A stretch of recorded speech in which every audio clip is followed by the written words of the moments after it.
তোমরা সবাই কেমন আছো? আশা করি খুব ভালো আছো। আমিও খুব ভালো আছি। এই দেখুন, বাজারে গেছিলাম, বাজার থেকে থানকুনি পাতা নিয়ে এসেছি।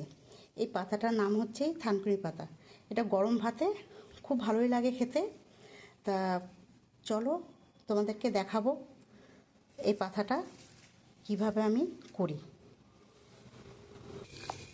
আমি জল দিয়ে ভালো করে ধুয়ে নেবো পাতাটা।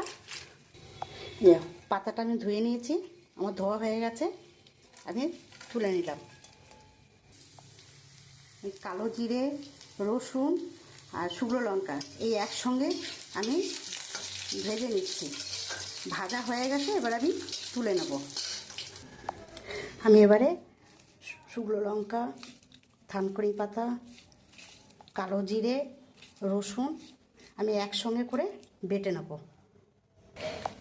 আমার থানকুনি পাতা বাটা হয়ে গেছে, এবার আমি তুলে নেব। কড়াইয়ের তেলটা রয়েছে, আমি থানকুনি পাতাটা কড়াইতে দিয়ে দিচ্ছি।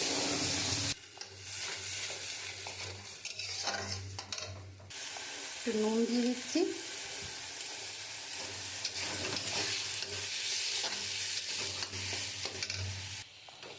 আমার হয়ে গেছে, এবার আমি নামিয়ে নেবো।